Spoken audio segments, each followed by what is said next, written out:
He says he's also not an alien. Yeah, they had to throw that implant thing in there. I'm kind of in the position to, being at the end, to sort of say something evaluative, and I would like to do that, but I'd like to distinguish between what I'm not going to talk about for the hour and what I am going to talk about. Now, at the position that we are at in the program, I mean, we've heard Richard, and Richard has laid out his case for artificiality. Of course, he's very committed to the extraterrestrial hypothesis. And we've heard Dave, as I see it, Dave trying to get across the message that the ancients, for whatever reason, thought in certain ways. And there are motifs, there's vocabulary, there's motifs, there's architecture, there are full writings in the ancient world that have shared commonalities, including the Old Testament.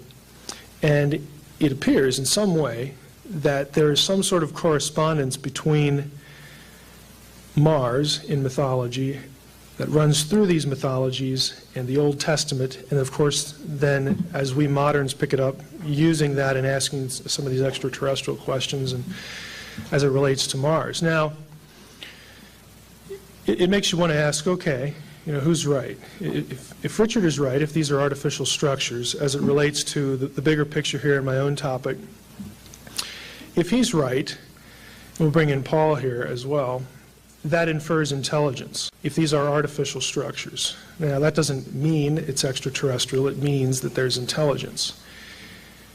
It also means that Dave's paradigm becomes more important, because that introduces the whole idea, okay, why were the ancients able to deduce certain things and put certain things into their belief system that we sort of stumble over now? I mean, it has to mean something. There's so much of this, both in terms of frequency and quantity. There's so much of this patterning that it has to mean something.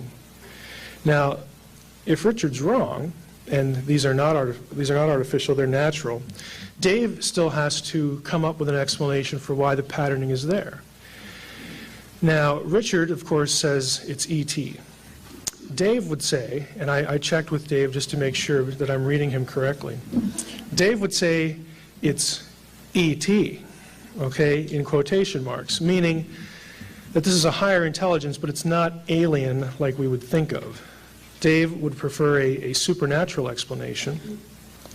God and the gods or angels, however we want to parse that, this is the explanation, that knowledge was handed down, much as it says in the Old Testament and in the book of Enoch, that there's a certain body of knowledge handed down, not from beings from another planet. By the way, I define extraterrestrial as a being that has a determinate lifespan, you know, has to eat, has to intake water, has to, you know, have air. I mean, again, this is all carbon-based. But has to do the things we do, reproduces, goes to work, hates his job, has kids. You know. But I mean, they have definite lifespans. They live and die. Okay, that is not the way that angels are described in the literature. Okay, so there is a dichotomy there. So on the one hand, one side says it's extraterrestrial with that meaning. I mean, these are naturalistic or natural life forms, biological life forms.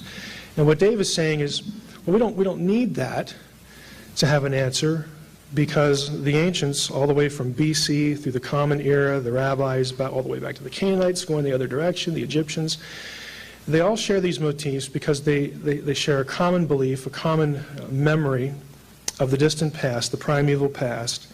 And what happened in Dave's view is that supernatural being, God as it were, or his angels, fallen or unfallen, created the universe this way, that the mathematical designs of it are built in and show us intelligence, and that something went wrong, and now we have a competition on earth, as in heaven so on earth, the spiritual forces in the heavens battling it out with the forces on earth, the people of God being confronted by evil in whatever form, but there is a cosmic battle and there's an earthly battle, that somehow in the mythology and in the religion uses these common motifs, and Cydonia has something to do with that. Now, Dave he didn't mention this in his presentation, but he is drawing from an old tradition.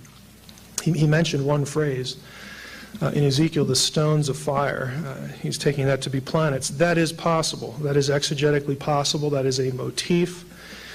Those are phrases that do get those meanings in ancient texts. Doesn't mean that they always get those meanings, but they do get them. And so Dave is drawing on a tradition that's very old, all the way up through the rabbinical period, the period of the early church, that believed that the planets were inhabited not by extraterrestrials, again, living, dying, having kids, hating their jobs, but they were inhabited by spiritual beings that could or could not take physical form and interact with Earth. Okay, Dave's not inventing that. He's not necessarily even recovering it, although I'd be willing to say that of his work. It does need to be recovered in a lot of ways, but the rabbis and the early church fathers, this is where they were at. They were part of their worldview, which is part of the Pythagorean system. So those are the two views. And then we get to Dr. Ross, who says there's basically no chance that there's an extraterrestrial life form. Again, on the one hand, that would be, I think it would be trouble with a small t for Richard, because Richard would just go and look somewhere else for other evidence. Again, operating from that paradigm. I don't think it's trouble for Dave. I think it's small t trouble for Dave, because Dave could say, hey, yeah, I don't believe there are physical aliens out there. I don't need it. I don't need them anywhere in the universe. What I do need are spiritual life forms, which Dr. Ross, of course, would assent to, the spiritual world, the world that God and other divine beings, angels, inhabit. And then with Dr. Nelson made an interesting statement, and I want to plant this seed for the panel discussion, because, hey, I get to do that. And that is, when he talked about Cydonia, he had on the nice PowerPoint presentation. Again, I'm a techno idiot, so I wouldn't even dare bring PowerPoint into the picture. But he had intelligent versus supernatural, these vocabulary words. Which one, should we incorporate, should we have into science, and which one would apply to Cydonia? And he said, well, if there is something there, he would use the word intelligent. What I'd like to know is, would you not use the word supernatural? Okay, because that is where Dave is at, the supernatural explanation for something being on Cydonia, if indeed there is something there. So with that seed planted, we come down to me. Now, all of that is set up for the panel. It's set up for question and answer. And so we're just going to move that to the side, and we're just going to presume, for the sake of this discussion, hey, what if it's all real? Okay, what if there are extraterrestrials out there? Whether we've been visited or not, let's just say that, hey, somebody finds something that meets the criteria for evidence that Dr. Nelson went over, goes through the filters correctly, there are no mistakes made, there's no logical errors, it's real data.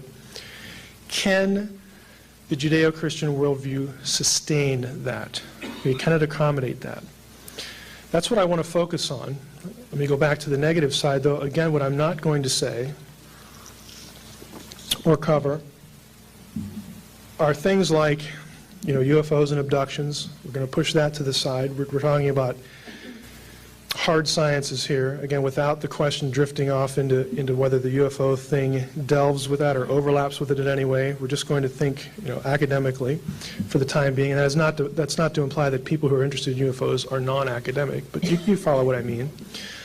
We're not going to really focus on either the what I will call, for lack of a better term, mainline denominations or liberal denominations as they refer to Judaism or Christianity. Most of what you will read on this subject, the interface of Judeo-Christian religion with the question of extraterrestrial life, most of what you'll read in real academic journals that are written by religious types, either priests or religious scholars, theologians, most of that comes from a theological perspective where they don't need, from their perspective, they don't need to take the Bible at face value. They don't have a view of inspiration that would sort of say, well, every word is inspired and it's authoritative, it's infallible. They're not terribly careful or don't really have to be too meticulous on things like how do we define, who Jesus was, God, man, something else in between, or how do we define our terms? I mean, there's lots of fudge room. The people I want to target with are the ones that you ought to, I think, really think of when this subject comes up. And if you listen to when Richard and I were on the show, Coast to Coast AM, a few weeks ago, Art Bell kept going, and he was very honest. He said, look, I'm going to play the fundamentalist. I'm going to play the fundamentalist believer and just go after you guys. And that's the audience that I want to target, because the subject is largely unaddressed, and it's a very fearful one when it comes to those groups. And there are reasons for why the idea of an extraterrestrial reality scares those groups theologically. So that's what I want to hit on. It's in one sense, it's a purely hypothetical. Again, I'm not staking a claim as to whether I think they're ETs or not. I mean, right now, I guess I'd have to be agnostic, but I'm open. I mean, it's not going to bother me, and that will be evident as I go through this. On one sense, it would be really neat. In the other sense, I really don't care. I mean, so there's something in between there. I don't care in the sense that it's not going to make me give up anything in my faith. And on the other hand, it would be really neat just because it would be so different. It would be so dramatic. It would be so climactic. So just so you know a little bit about where I am, where I'm going, my goal today, again, is to target really, really conservative Christians and really, really conservative Jews. Muslims don't have so much of a problem with the question because the Quran has certain passages in it that talk about other worlds, and so they don't really get thrown into the mix too much. So we're going to concentrate on the other two areas. And so I have a twofold target, twofold goal. One is to demonstrate to those people in that group. So pretend that you're in that group. We're going to be talking theology here. For some of you, it will be very familiar. For some of you, it won't be familiar at all. But we'll try to make it translatable even to those in the latter group. But I want to demonstrate that compatibility is possible. Even if you take a very strict view of the Bible, what I'm going to suggest is that if there were an extraterrestrial reality, you don't have to give up your view of the inspiration of the Bible. You don't have to feel like you're fudging on any point of doctrine. You don't have to resort to a system of interpretation that just allegorizes everything to death and the text doesn't mean what it says. You don't have to give up any of that. And I think that people in those groups, that's where they're at. There's just a panic that it's either my faith or it's this. And what I'm saying is, no, that is not the question. That's not the dichotomy.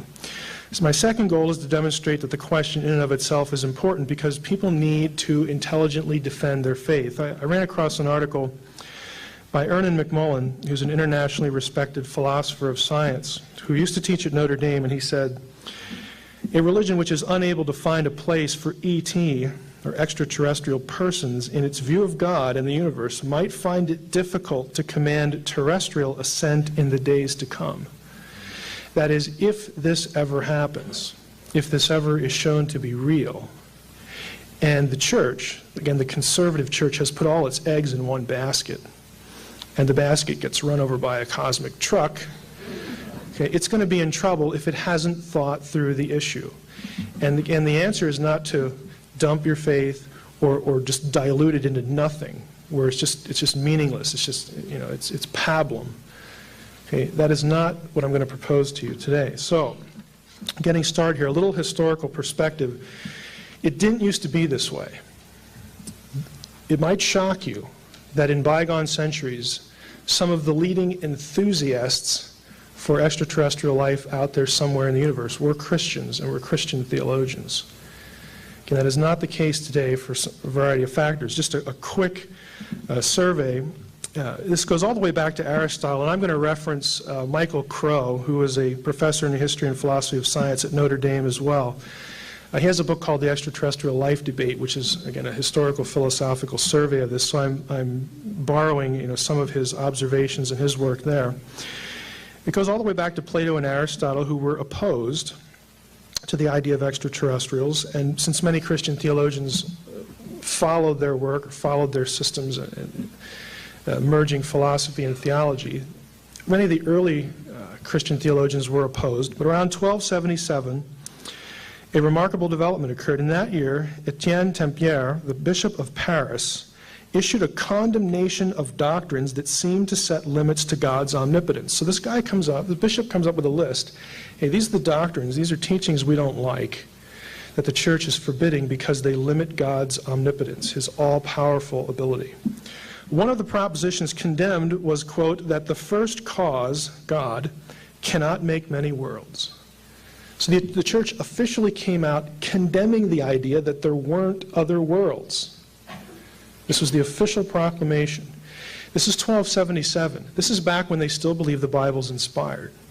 Okay, this isn't the late 19th century, the early 20th century, where we get critical methodology, higher criticism, liberal theology. I mean, they took it, they believed everything. Hook, line, sinker, every jot and tittle.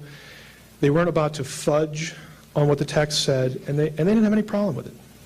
In fact, they said, if you don't believe this, you are limiting God, and that's not a good thing to do.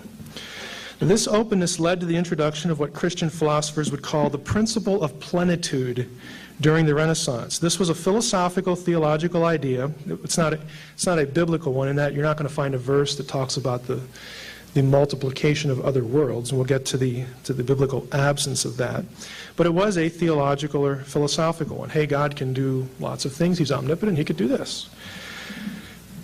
The principle of plenitude posited that an omnipotent creator, like that proposed in the Bible, must of necessity bring to all that is possible to fully honor his own goodness and power. And since it's possible that he could have made other worlds, if he didn't, that position would have God not doing all he could to glorify himself. So it stands to reason that, hey, there's lots of worlds out there. This was the official position of the church. During the Reformation, though, the principle of plenitude faced some opposition, particularly from the Lutheran reformer Philip Melanchthon. If you're Lutheran, you would know that name, who in 1550 warned that Copernican cosmology would lead to the idea that Christ's incarnation and redemption could have occurred on another planet.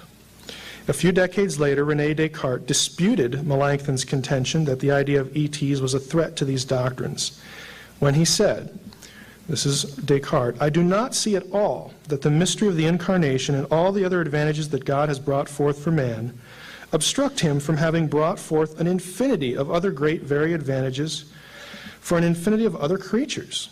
And although I do not at all infer from this that there would be intelligent creatures in the stars or elsewhere, I also do not see that there would be any reason by which to prove that there were not. Okay, this is Descartes, he's a loyal Catholic.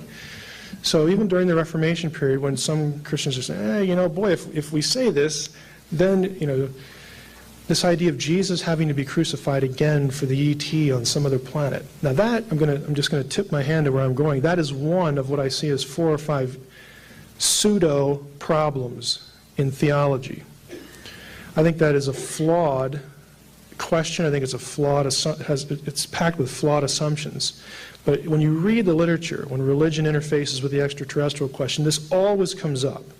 Well, Christ died for the sins of the world, and if ET is intelligent, if ET could have some kind of religious feeling or religious affinity, or ET would want to commune with God, is he automatically cut off and he gets sent to hell? I mean, it just doesn't sound right. And so this whole question of Christ having to kind of do it over again for any race out there in the cosmos became an issue for theologians in this area. Belief in extraterrestrials among Christians and Christian theologians continued to be quite prominent during the Enlightenment. Near the end of the 18th century, the consensus, this is the consensus within the church, was that the universe was teeming with life. Many Christians believed the possibility actually enhanced one's religious perspective in light of the principle of plenitude. It showed God was really omnipotent, even more than we thought. The acceptance of extraterrestrial life among Christians was soon undermined, however, by one of the Enlightenment's major thinkers. In 1793, Thomas Paine argued in his book, The Age of Reason, that astronomical science had made it impossible for any thinking person to accept the central Christian notions of a divine incarnation and a redeemer.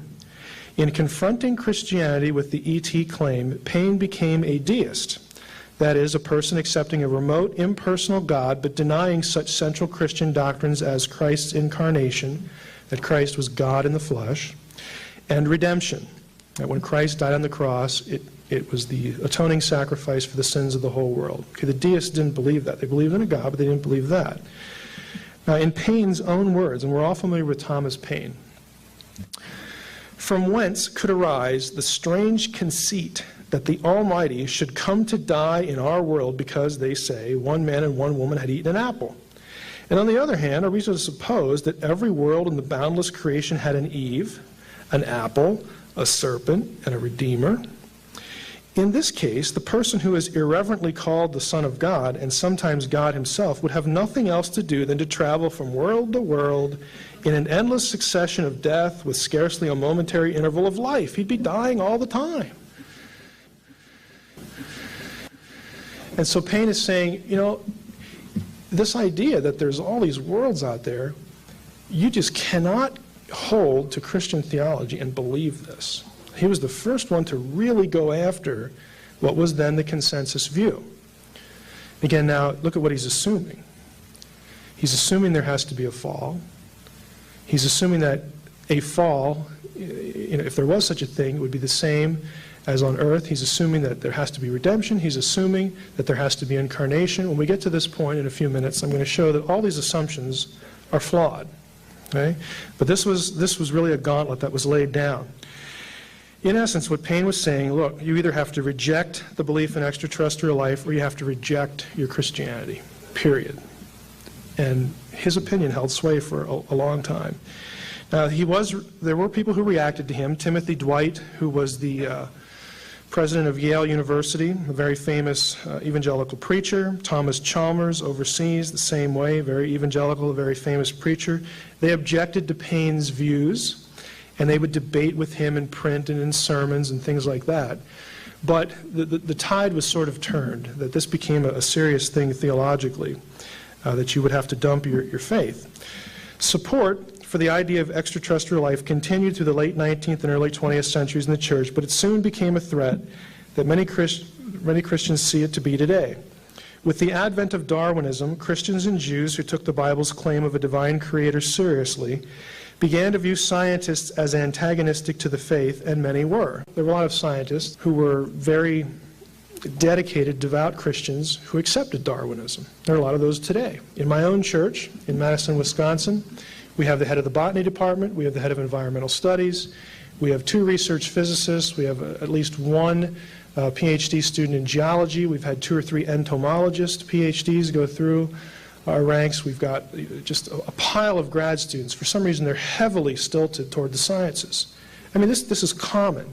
If you think that Christianity is monolithic in its perspective on origins, extraterrestrial life, you know, all sorts of things, you need to get your head out of the sand, and you need to stop caricaturing the other side.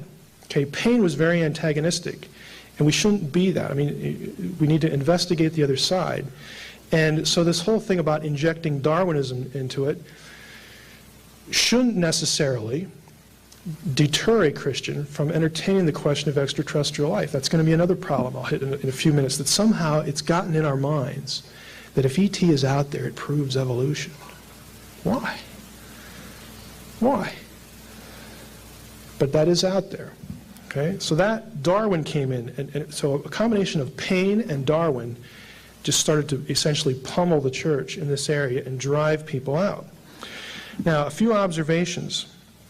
Historically speaking, number one, the church has in many instances been quite supportive of the idea of extraterrestrial life. So to say otherwise, that this has always been the bane of the church, is just wrong.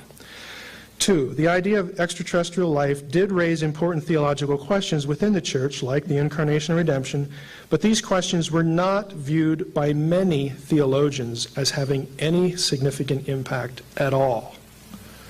There were some that felt threatened and lots that didn't. In this regard, it's significant, again, that we're dealing with theologians in an era, again, in the era when it was most supported, that is previous to methods used by liberal Jews and liberal Christians today to interpret the Bible. These guys like Timothy Dwight, Chalmers, way back into the church fathers, these were people who believed that the Bible was inspired, that it came from God. It was revelation from God, it was authoritative, and it was infallible, and they had no problem with this. Okay, that we need to keep in mind. Now, two things drove the church away and continues to drive the church away, and I've alluded to both, so I'll summarize them here. One is the manufacture of pseudo-theological problems from Christianity's enemies, people like Paine, who were deists. In other words, why does Paine get to create the theological problem and then impose the problem on the church and define the terms for the church and then say, you church, you can't cope with this? Why is that? Well, we'll get to that, but he did. The second thing is the logically unnecessary linkage of naturalistic random evolution to the idea of extraterrestrial life. Now, the former, the theological problems, made Christians wonder if extraterrestrial life was a problem. The latter forced Christians to distance themselves from the idea by default because they didn't want to be evolutionists. So these are the things that, in an umbrella sense, that are plaguing the issue, that are affecting the issue. Had Enlightenment deists like Paine not used the issue to attack Christianity, things might be different today. Had evolutionists, people who would be non-theistic in their naturalism, not linked the idea of extraterrestrial life to their system of science, to their methodology, things might be different today. Had ministers and theologians not ignored the issue, and had they been astute enough to confront bad theology when they saw it and teach their people, things might be different today. But here we are today. Here are what I see as 4 fear generators within, or to people who are very conservative theological in Judaism and Christianity. Here are the 4 things that 4 humps that they have to get over. Number 1, they're afraid that the notion of intelligent alien life undoes the doctrine of the inerrancy of the Bible. Okay, some people are in this camp that, hey, if the Bible doesn't say it, it's not true. I can't find any verses in the Bible that talk about extraterrestrials or other planets, therefore, it's not true. I'm not going to try to be too kind here. That is really naive. I mean, what else isn't in the Bible? I mean, look around the room. Radio, microphones, toilet paper, what has to be in the Bible? Microwaves. Where do we come up with this? How about the other planets? I mean, for crying out loud, where's Saturn? It is just unworkable. It's a silly argument that if you are in this camp, again, conservative Jew or Christian, you don't live this way anyway. I mean, you interact and use things all the time that are not in the Bible. So what is the big deal? Nevertheless, people are there, and what I'm suggesting is get over it. Okay, broaden your worldview, look around you, either that or eliminate everything in your life that is not in the Bible. And that's probably where we get hermits, and pole sitters and things like that. I mean, it's not going to work. Number 2, second fear generator, is the notion of intelligent alien life, quote-unquote, proves, or at least supports, the theories of naturalistic evolution and panspermia. Panspermia, Dr. Ross, again, touching on this today, that life was seeded from space either in an undirected way, an accidental way, a random way, or directed panspermia, that E.T., planted life on Earth, okay, deliberately. There's intent and there's intelligence there. Now, to some extent, this objection is as irrelevant as the first, since there were many theologically conservative Jews and Christians, especially those with advanced graduate degrees in science, who embraced the theory of evolution. Okay, there's lots of those. I mean, I have plenty in my church. I could bring them up here and stick them with pins. They're real. They're out there. Now, for theistic evolutionists, for people who would embrace the idea of evolution and still be very devout Christians, for them the concern is not evolution, but the naturalistic, purposeless, random articulation of evolution. One of the fundamental things, the fundamental non-negotiables for a conservative Jew or Christian, whether they accept evolution or not, is that God created all things. And if he created the process of evolution, and that's how things get explained, fine. Then I just look at it and say, oh, that's how God did it. That's interesting. Okay? That's all that needs to be said. And there are verses that could be taken this way. For instance, in Genesis 1:20, this is kind of interesting. I'm not staking a position on it. It doesn't really matter to me. It says that the earth brought forth a whole list of life forms. Okay, Augustine noticed that. Early church fathers noticed. I mean, it's not like they were evolutionists. They didn't know what evolution was. But they noticed that, hey, right here in this verse, it doesn't have God doing it or reproducing after their kind. The earth brings forth these critters. And that isn't really the way it normally happens. Wonder what that means. And so some Christians have noticed that, and it has become a foundational point of articulation for evolutionary theory along with creation, along with a creator. If you also accept evolution as a Christian, if alien life forms, intelligent or not, were discovered, those in this category would assume that God started the evolutionary processes somewhere else. No, the process works on Earth, it works somewhere else, and it produces something that's a little different from us. Ooh, wow, that really scares me. I accept it here, why not accept it there? Now, the real rub, though, comes with people who don't accept evolution. Those who reject it would, by default, now catch this, by default, they would be forced to argue that God created alien life forms just like he created life on Earth, essentially out of nothing. There it is. As noted above, there's abundant evidence that this was the position of many Christian theologians prior to Darwinism. Did you catch that? Prior to Darwin, nobody heard of evolution. The idea of a creator God did not have competition. And at the same time that people affirmed a creator God, a very literalistic view, literalistic interpretation of the Old Testament, at the same time they said, if you don't believe there are other worlds, you're in theological trouble because you're limiting God's omnipotence. They did not have a problem. And what I'm suggesting is if you reject evolution, you don't have a problem today either. If they didn't have a problem then, you don't have one now. The only reason you think you have a problem is because science has planted in your mind this connection that is not necessary. It has put it in your mind that if ET's out there, evolution is the truth. And I don't want to believe in evolution, so I can't believe in ET. Why? I mean, do a little historical research, read some of these older theologians, and you'll find out they had no problem with it. Now, I think we should unpack this a little bit more. A few thoughts. We must realize that the validity of evolution in no way explains the origin of matter present at the beginning of an evolutionary process. How organic matter evolves and how it got there are separate questions. In like manner, an advanced intelligent ET would not answer the question of origins either due to the philosophically untenable notion that a created thing brought the creation into existence, or for other reasons, okay, that we'll get to in a moment. Did you catch that again? Just because there's ET's here, that doesn't explain how ET got here. The fact that he's here and he evolved doesn't explain who started the process. Doesn't explain it at all. We're still left with that conundrum.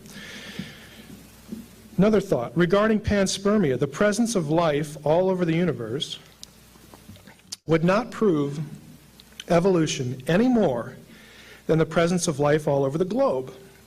Conservative Jews and Christians could simply posit that God created these other life forms, which is in concert with what they've done for hundreds of years prior to Darwinism. Insisting that the presence of life elsewhere overturns the belief in a creator God is a deliberate choice stemming from your worldview and nothing more. Third, regarding panspermia once again, if God indeed created life all over the universe, it is reasonable to expect a genetic relationship between that life and Earth life on the basis of genetic relationships between life forms here. Why would you expect it to be anything different? This is life as we know it here, especially if evolution is true. There is commonality. Okay, all we're saying is, look, if there's commonality here, why would commonality somewhere else undo the idea of creation? I mean, why does that prove anything? It doesn't. Genetic relationships between life forms do not argue for a cause and effect relationship. Even if intelligent life forms from elsewhere were quite similar to us genetically, or even visually or whatever, it's not sufficient on this point to assume a cause-effect relationship because we are presuming they are technologically superior to us either. We are technologically superior to apes, but we're not their creators. One cannot then retreat and say, well, we're the product of evolution, so that isn't a fair comparison. Well, it is a fair comparison if you believe that E.T. is here by evolution. I mean, it's just logically inconsistent. What if E.T. claimed, though, to have made us? The question then becomes how he would prove it. How do we know he's not lying? I mean, one lands on the White House lawn or here on the stage. Hey, I made you. Well, that's nice. Prove it. What's he going to do? You know, show us a video? It is I. The journey you undertook to reach me could not have been an easy one. It was not. The barrier stood between us, but we breached it. Magnificent. You are the first to find me. We sought only your infinite wisdom. And how did you breach the barrier? With a starship. This starship, could it carry my wisdom beyond the barrier? It could, yes. Then I shall make use of this starship. It will be your chariot. Excuse me.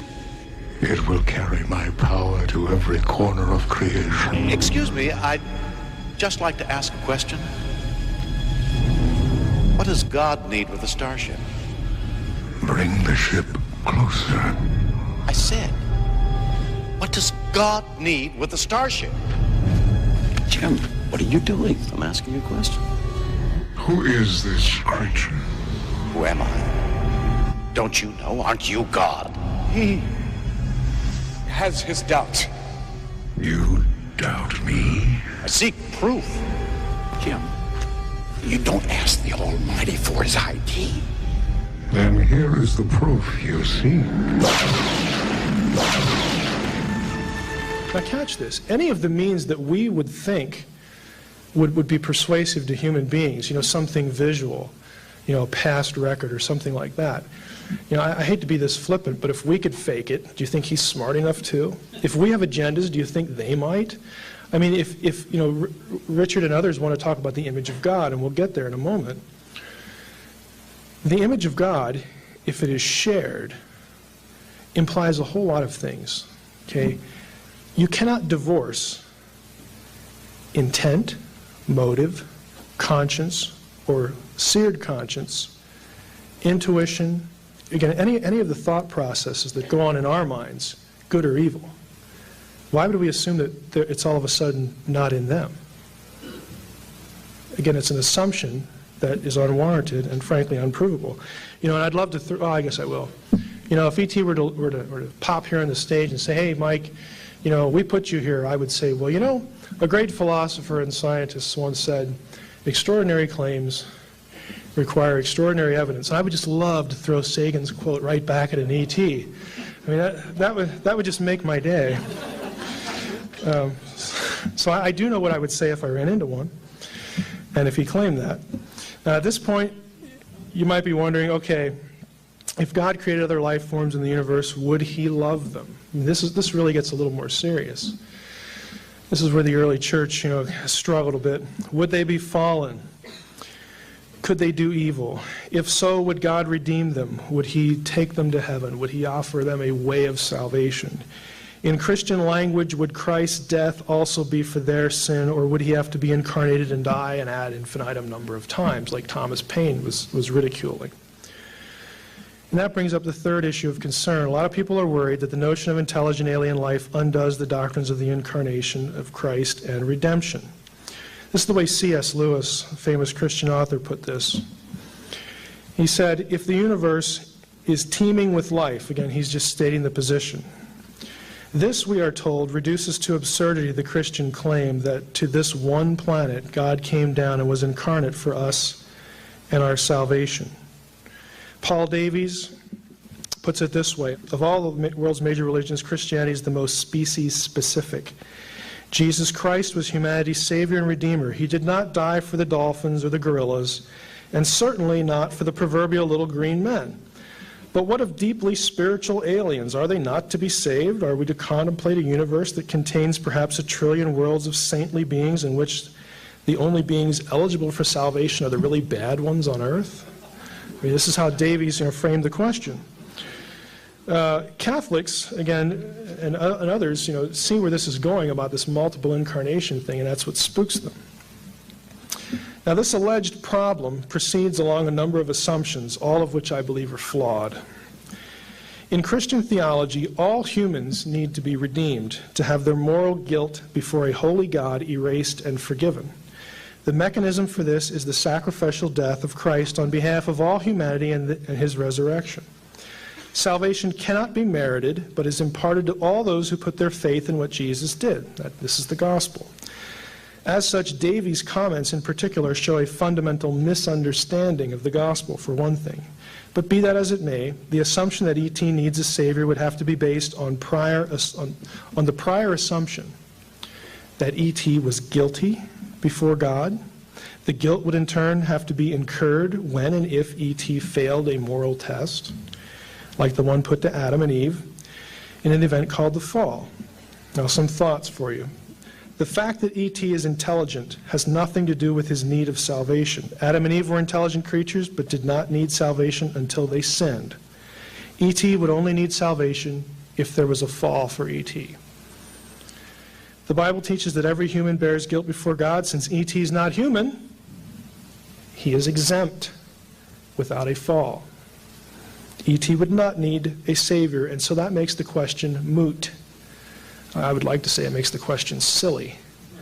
But nevertheless, it was a serious question within the church. Why would we assume God would test the ETs he created? He might, but this is not required, and God would not be forced to do this because he did it on earth. And if he did not test ET and ET was unfallen, the whole problem is moot.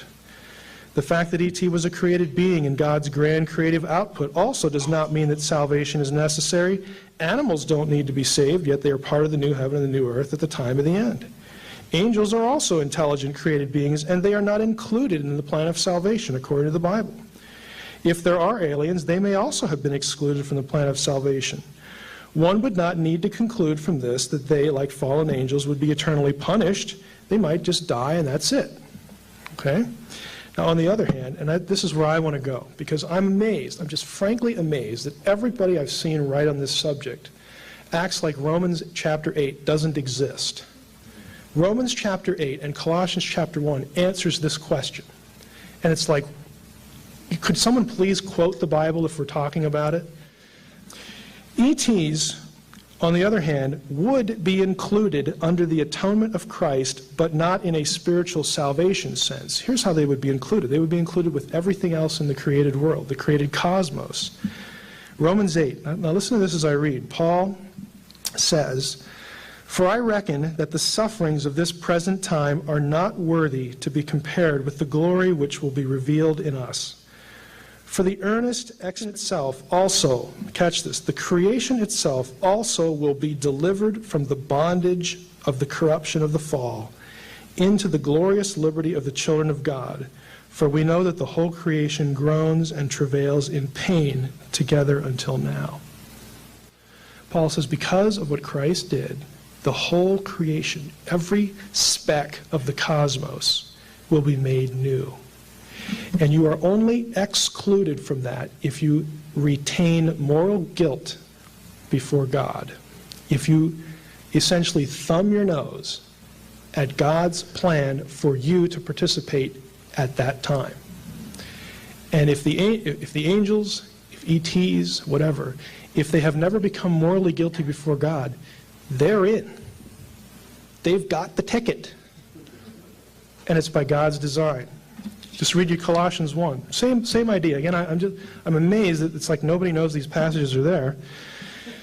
Colossians 1, Paul writing again, "For this cause we also, since the day we heard it, do not cease to pray for you, and so desire that you might be filled with the knowledge of his will in all wisdom and spiritual understanding, and that in all things he might have the preeminence. For it pleased the Father that in him should all fullness dwell, and having made peace through the blood of his cross, by him, to reconcile all things unto himself, by him, whether they be things in earth or things in heaven." But one of the reasons that God came up with the plan of the incarnation and redemption was so that the entire cosmos which he, through Christ, created, could be saved and redeemed. The only way you are not in that group is if you retain deliberately by your own choice your moral guilt before God. If you've never had moral guilt before God, if you've never fallen, and again, if E.T.'s out there and there's no fall out there on another planet, he's in. This is a totally moot, irrelevant question. And I don't know why it has plagued the church for so long. Lastly, the fourth major, again, fear creator is that, okay, the church has put an awful lot of stock in human beings having a special relationship to God.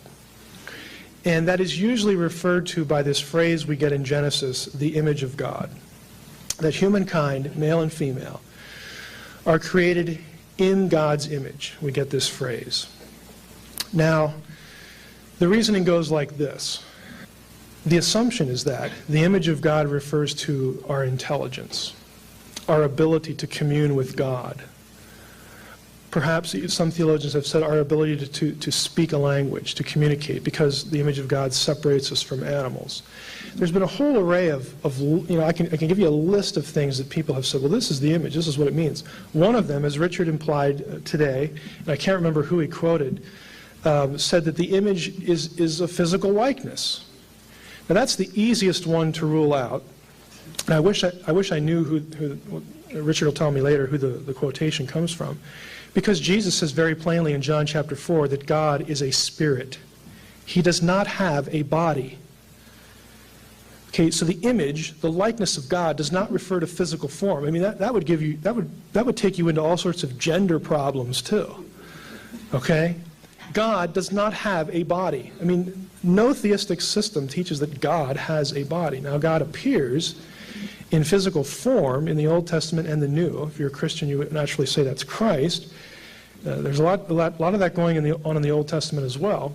He appears that way, and most of the time it's visual, but sometimes you can actually touch, and it's a physical form. But God does not have a body. He can use one if he likes, and sometimes he does. It's a lot easier than maybe speaking out of a cloud or a fire, even though God does that too. But he does not have a body. He is a spirit. It's very clear. So what about the image of God? I would suggest to you, let me do it this way. Here's what you have to have in terms of the image of God. Let me read you the passage that Richard had up. Then God said, let us make humankind in our image, in our likeness, and let them rule over the fish of the sea, the birds of the air, over the livestock, so on and so forth. So God created humankind in his own image. In the image of God, he created them. Male and female, he created them. This phrase is actually pretty rare. It's only like 3 or 4 times. There's another one in Genesis 5 where it says, this is the account of Adam's line when God created humankind. He made him in the likeness of God. He created the male and female, so on and so forth. And Adam has a child, and the child is in God's image also. And then there's a reference to a capital punishment institution in Genesis 9. But that's it. So what does the image mean? Well, I would suggest you need certain things. Both men and women have to have it, male and female.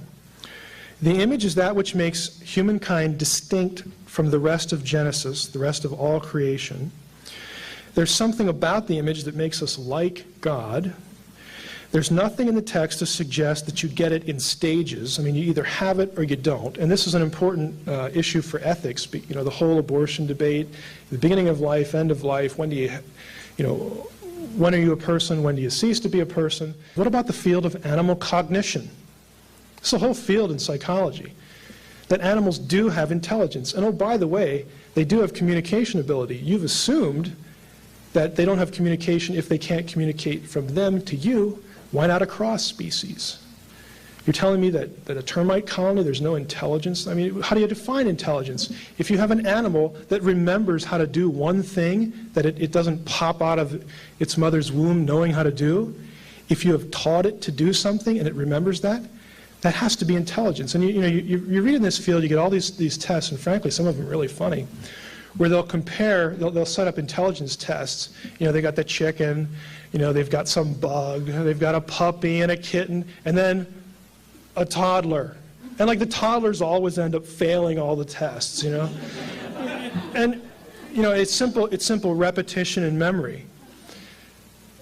Now, you know, you can either dismiss the toddler as an intelligent life form, or you define intelligence in a way that incorporates these things in the animal world. What about artificial intelligence?